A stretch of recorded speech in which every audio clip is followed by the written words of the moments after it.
Let me first start off by saying I think every game in this trilogy was very good. Many have referred to these games as a reboot to the Tomb Raider franchise, and I have too, but I believe we have proof that they are really prequels to the original games that came out in the mid to late 90s and into the early 2000s. I'm going to be jumping to certain parts of the game, so if it kinda seems like I'm everywhere, well, I am.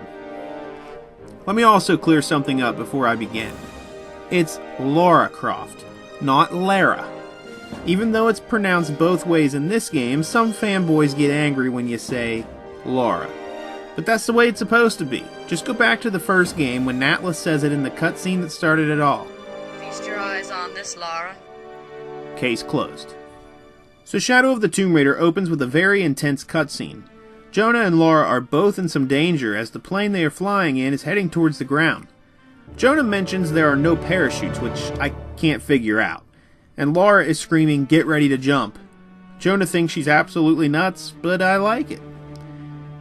I've been critical about this version of Lara, saying she doesn't seem as cool and doesn't seem like that bad chick we all grew up with. But I've noticed throughout these 3 games, she's slowly getting there. I mean, it makes sense. As she gets into these situations, she's going to mature and get used to this stuff. Anyway, you get separated from Jonah, and she buckles herself in and prepares for what would be, I don't know, maybe death.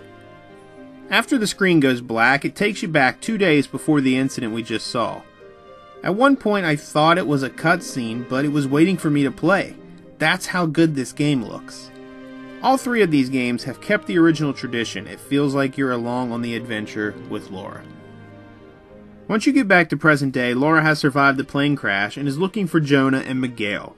She finds Miguel, but only half of him. She soon discovers he was being feasted on by a jaguar who is now staring into her eyes. This eventually leads to a battle, and it's fantastic. Oh, and by the way, Jonah isn't dead. Miguel was the unlucky one. There are a lot of memorable moments in this game, like when a tsunami wipes out a whole village because Lara took a key. They went as far as to have a kid fall in the water and die. Well, I can't exactly say he died, but one would assume.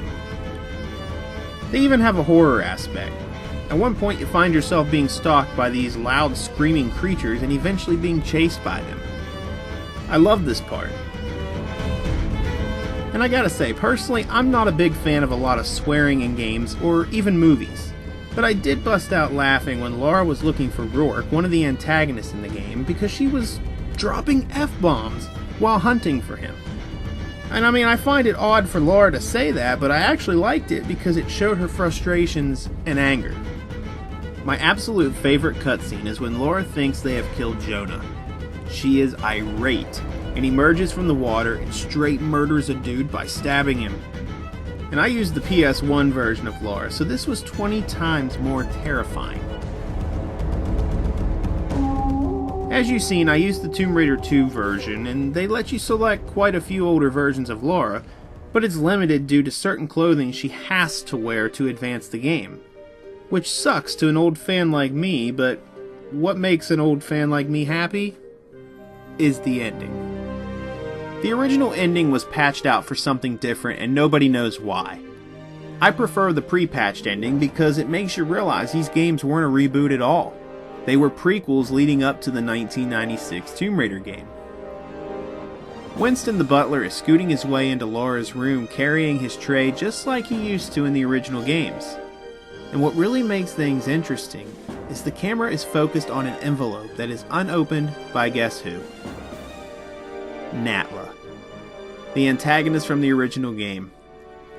The cutscene ends with Lara opening it, which would make one think this is where the original game begins. Also, you can see the dual pistols sitting on a table beside Lara. For a longtime fan, this is an incredible ending. Why would they patch this out?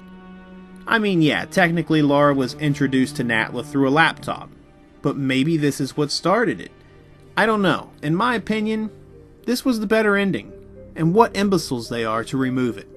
This isn't the only thing that gives us the idea that these games came before the classic ones, because in Rise of the Tomb Raider, during the Blood Ties DLC, You find a jade dragon, and Lara mentions her dad found it in China and perhaps she should look into it one day, which is referring to Tomb Raider 2 happening later in the timeline. Overall, I enjoyed these prequels / reboots, whatever you prefer to call them, but regardless, they're great games.